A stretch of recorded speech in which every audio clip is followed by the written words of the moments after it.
Hello listeners, welcome back to hulu slow story world. ఈరోజు మన channel కోసం నేను రాసిన కథ ప్రీసఖి పార్ట్ 20 అండి. ఈ కథలోని ముందర భాగాలు చూడని వాళ్ళ కోసం కామెంట్స్లో లింక్స్ ఇచ్చానబ్బా. అలాగే ఛానల్లో అన్ని కథలకు ప్లేలిస్టులు కూడా ఉన్నాయి. కొంచెం సబ్స్క్రైబ్ చేసుకొని చూస్తూ కథ నచ్చినట్లయితే తప్పకుండా లైక్ చేసి కథ ఎలా ఉందో ఓ చిట్టి కామెంట్ కూడా రాయండి అబ్బా. మరి ఇంక మనం ఈరోజు కథలోకి వెళ్ళిపోదామా? పవన్ ఎత్తులను సాగనీయకుండా ప్రణీత్ అన్ని నిజాలను చెప్పి పవన్ గుట్టు బయటపెట్టి అతన్ని ఇక మీదట ఎక్కువ చేసినా హారిక జోలికి వచ్చినా చంపి బొంద పెడతానంటూ బెదిరించి ఇంటి నుంచి పంపించేస్తాడు. అలాగే ప్రణీత్ వర్షిత్కు రామ్రాజ్కి మొత్తం నిజాన్ని చెప్పి వారికి కూడా హారిక విషయంలో తన విషయంలో జాగ్రత్త ఉండమంటూ చెప్పి హారికను తీసుకుని ప్రియతో పాటు హనీ కోసం వాణి విల్లాకు బయలుదేరుతాడు. అయితే ప్రణీత్ హారికను పెళ్లి చేసుకోవడానికి అసలైన కారణం తెలుసుకున్న రామ్రాజ్ వర్షిత్ దాని గురించి ఆలోచిస్తూ ఉంటే రామ్రాజ్ ఆఫీస్ నుంచి వచ్చాడని తెలిసిన లక్ష్మి అతని కోసం టీ తీసుకుని గార్డెన్కి రాగా వాళ్ళిద్దరూ ఏదో ఆలోచిస్తూ పరధ్యానంలో ఉండడాన్ని చూసిన లక్ష్మి ఏం జరిగింది అంటూ ప్రశ్నించగా వర్షిత్ ఆమెకు జరిగిందంతా చెప్పడంతో పవన్ బారి నుండి కూతురు బయటపడినందుకు ప్రశాంతంగా ఊపిరి తీసుకుంటూ లక్ష్మి సంతోషపడుతూ ప్రణీత్ గురించి తెలిసింది కాబట్టి కంగారు పడకుండా వారిద్దరినీ చూస్తూ ఎందుకు మీరు ఇంతలా ఆలోచిస్తున్నారు? ఇప్పుడు ఏమైంది? మనకు కావాల్సింది హారిక సంతోషంగా ఉండడం. అలాగే ప్రణీత్కి కూడా అదే కావాలి కదా. అలాంటప్పుడు అతను మన కూతుర్ని బాగానే చూసుకుంటాడు కదా.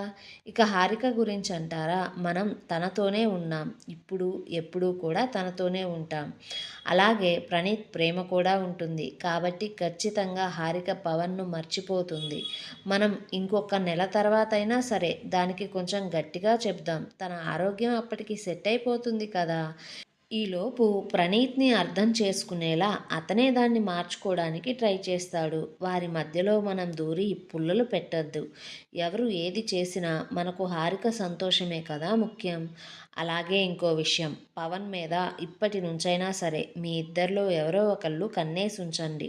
నేను కమల్ని సంగతి చూసుకుంటా, మా అన్నతో జరిగిన విషయం మొత్తం చెబుతా అంటూ చెప్పి వారి ముందే లక్ష్మి ఫోన్ తీసుకుని తన అన్నకు ఫోన్ చేసి జరిగింది మొత్తం చెప్పి కనీసం కమల్నిని ఇప్పటి నుండైనా సరే పవన్తో తిరగనీయవద్దని అతనికి దూరంగా ఉంచమని చెప్పడంతో అతను కూతురు చేసిన పనికి సిగ్గుపడుతూ చెల్లికి క్షమాపణ చెప్పి కోపంతో ఇంటికి బయలుదేరాడు. ఇంకోవైపు ప్రియా కారులో ఉంది అనేలే కానీ ఆమె మనసంతా కూడా అంతకుముందు జరిగిన సంఘటన దగ్గరే ఆగి పవన్ ఇంత మోసం చేస్తాడా అని ఆలోచిస్తూ ఉంటే హారిక కూడా పవన్ గురించే ఆలోచిస్తూ ఉంది. అది గమనించిన ప్రణీత్ హారికను చూస్తూ, హారిక, హనీకేమన్నా షాపింగ్ చేసి తీసుకుని వెళ్దాం. అలాగే ప్రియ పెళ్లి దగ్గర నుంచి కూడా మన దగ్గరే ఉంది, తనకు బట్టలు ఇబ్బంది అవుతున్నట్లు ఉంది, సో తన కోసం షాపింగ్ చేద్దాం అంటూ చెప్పడంతో హారిక సరే అనగా అతను ఒక పెద్ద షాపింగ్ మాల్ ముందు కార్ని ఆపి వారితో పాటు లోపలికి వెళ్ళాడు. ఇంకోవైపు వైజాగ్ సిటీ చివర్లో విసిరేసినట్లు ఉన్న తోటలో విశాలవంతంగా ఉన్న ఒక ఇంటి ముందు పవన్ కారు ఆపడంతో కారు దిగిన కమల్ని చుట్టూ చూస్తూ ఆ వాతావరణానికి ఆమె భయపడిపోతూ పక్కనే ఉన్న పవన్తో ఆ ప్రణీత్ ఏమన్నా మన అడ్డును తొలగించుకోవడానికి ప్లాన్ చేసి ఇక్కడికి వచ్చేలా ఏమన్నా చేశాడా అంటూ భయపడుతూ చుట్టూ చూస్తూ ఉంటే పవన్ మాత్రం ఆమె మాటలను పట్టించుకోకుండా ఆ పరిసరాలను పరిశీలిస్తూ లేదు, ఇది ప్రణీత్ది కాదు, వేరే ఎవరిదో అంటూ అక్కడున్న ఇంట్లోకి వెళ్ళాడు. ఇంకొక వైపు డ్రైవర్కి అడ్రస్ చెప్పి కార్ స్టార్ట్ చేయమన్న గంగాధర్ని చూస్తున్న పావని ఎక్కడికి తాతయ్య మనం వెళ్ళేది అంటూ అడగ్గా గంగాధర్ పవన్ని కలవడానికి ఏర్పాటు చేశా, సో వారు మన తోట బంగ్లాలో ఉన్నారు, ఇప్పుడు మనం అక్కడికే పోతున్నాం అనడంతో పావని సంతోషపడుతూ ఉంటే ఆమె సంతోషాన్ని చూస్తున్న గంగాధర్ కొంచెం ఆలోచించుకొని ఇదిగో చూడు పావని, ఆ పవన్ ఎలాంటివాడో ఇంకా మనకు సరిగా తెలియదు. వాడు కొన్ని సంవత్సరాలు ప్రేమించిన అమ్మాయినే ఆస్తి కోసం మోసం చేయాలని చూసినవాడు. పైగా వాడి పక్కన ఉంది కదా ఆ కమల్ని అనే పిల్ల, ఆ పిల్ల ఎవరో కాదు, ఆ హారికకు చాలా దగ్గరి బంధువే. కాబట్టి మనం మన జాగ్రత్తలో ఉండాలి. వారితో మన గురించి, మన వివరాల గురించి చాలా తక్కువగా మాట్లాడడం మంచిది. మన గురించి వాళ్ళకు ప్రతిదీ తెలియడం అంత మంచిది కాదు. అందుకే మనం మన గుట్టును అస్సలు బయట పెట్టకూడదు. అంటే వాణిని మన అవసరాల కోసం పెళ్లి చేసుకోవడం, ఆమెను బెదిరించడం, శ్రావణిని మన దారికి అడ్డు తప్పించుకోవడం, మన ఇంట్లో ఉన్న చంద్రమే మనకు ఎదురు తిరగడం, ఇలాంటి మన బొక్కలేవి మనం బయటికి రానివ్వకూడదు. వారి నుంచి మనం ఎన్ని విషయాలను రాబట్టుకోగలమో దాన్ని చూసుకోవాలి ముందు. అసలే నీకు కోపం ఎక్కువ.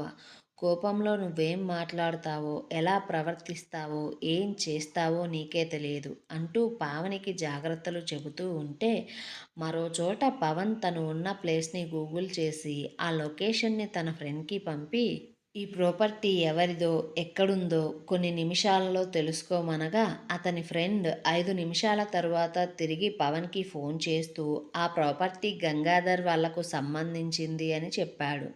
దాంతో పవన్ చిన్నగా కథను అర్థం చేసుకోవడం ప్రారంభించాడు. ప్రణీత్ గురించి తెలుసుకునే క్రమంలో వాణి కాపురం గురించి కొంచెం తెలుసుకున్నాడు కాబట్టి అప్పటికే తనకు గంగాధర్ ఫ్యామిలీ విషయం తెలియడంతో చిన్నగా కథను అర్థం చేసుకుంటూ తనకు సరైన సమయంలో సరైన దారే, సరైన వ్యక్తులే దొరికినందుకు సంబరపడిపోతూ పవన్ అదే సంతోషంతో తన పక్కనే ఉన్న కమల్ని కూడా అదే విషయం చెప్పాడు. అయితే ఇంతలో సుందర్ అక్కడికి వచ్చి ఎంతసేపు అవుతుంది వచ్చి అంటూ వారిని పలకరిస్తూ తనే వారిని అక్కడికి పిలిచినట్లు, తనతో తన తాతయ్య గంగాధర్ మాట్లాడాలి అనడంతో మీటింగ్ ఇలా అరేంజ్ చేశా అంటూ చెప్పాడు.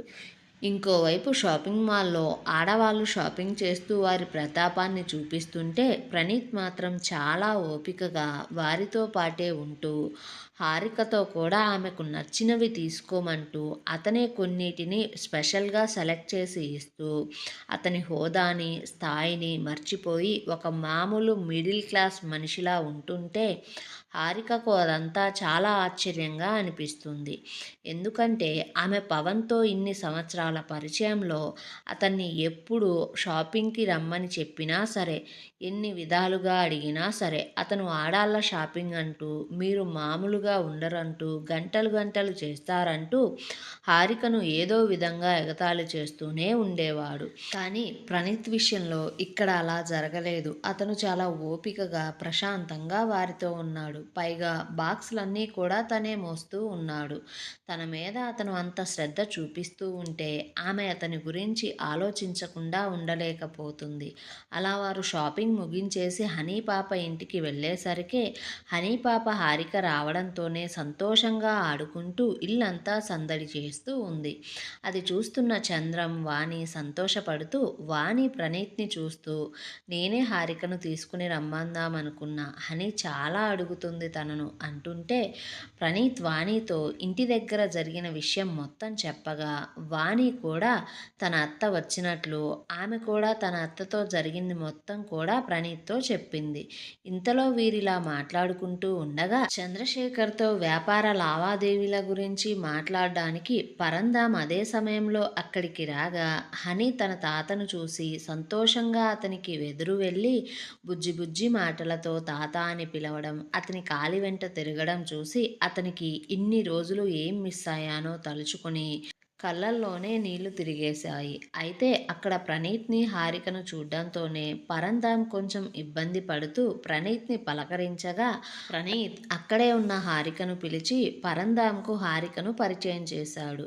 కొద్దిసేపటికి హనీ మళ్ళీ వెళ్ళి హారికతో ఆడుకుంటూ ఉండగా ప్రియ మాత్రం వీరికి దగ్గరలోనే ఉంటూ జరిగేది ఓ కంట గమనిస్తూ ఉంది. పరంధాం ప్రణీత్కి, వాణికి పావని చేసిన ప్రతి పనికి సారీ చెబుతూ ఆమెకు సంబంధాలను చూస్తున్నట్లు, త్వరలోనే పెళ్లి చేయడానికి చూస్తానంటూ చెప్పి చంద్రంతో కావలసిన సంతకాలను పెట్టించుకుంటూ కంపెనీ గురించి అతనితో మాట్లాడుతూ ఉంటే, ఇంకోవైపు మనవడిని ఎలా అయినా సరే బ్రతిమలాడి ఇంటికి తీసుకుని పోవడం కోసం విజయమ్మ చంద్రశేఖర్ దగ్గరికి బయలుదేరింది. పావని తన తాతయ్య గంగాధర్తో కలిసి అప్పుడే తోట బంగ్లాకు చేరుకొని ఇంటి లోపలికి వెళ్తున్నారు. మరోవైపు కమల్ని తండ్రి కోపంగా ఇంటికి చేరి వసుధను కమల్ని గురించి అడిగి ఇల్లు మొత్తం వెతుకుతూ కోపంగా భార్యను అరవగా వసుధ భర్త కోపాన్ని చూసి భయపడుతూ ఏంటండి ఏమైంది పాపను ఎందుకు వెతుకుతున్నారు అంటూ కంగారుగా మాట్లాడుతూ ఉంటే గురునాథ్ మాత్రం వసుధ అడిగే ప్రశ్నలకు సమాధానం చెప్పకుండా కమల్ని ఇంట్లో కనిపించకపోయేసరికి అదే కోపంతో కూతురికి ఫోన్ చేశాడు. ఏమండోయ్ పరంధాం చెప్పినట్లు నిజంగానే పావనికి 2 నెలల్లో పెళ్లి చేయగలడా? ఇప్పుడు పావని పవన్‌తో కలిసి ఎలాంటి ప్లాన్స్ వేయబోతుంది? ప్రణీత్ తన మీద చూపిస్తున్న ఇష్టానికి, శ్రద్ధకు హారిక ఇప్పటి నుంచైనా కనీసం ప్రణీత్‌ని ఇష్టపడడం మొదలుపెడుతుందా? నిజం తెలిసిన తరువాత హారిక ఎలా రియాక్ట్ అవుతుంది? ఇంతకీ ఎవరి ద్వారా తనకు నిజం తెలుస్తుంది? ఇలాంటి ప్రశ్నలన్నిటికీ సమాధానం కావాలంటే మన ఛానల్‌ని సబ్స్క్రైబ్ చేయండి. ఈ వీడియోని లైక్ చేయండి. కథనం ఎలా ఉందో బుల్లి కామెంట్ చేసి చెప్పండబ్బా కొంచెం.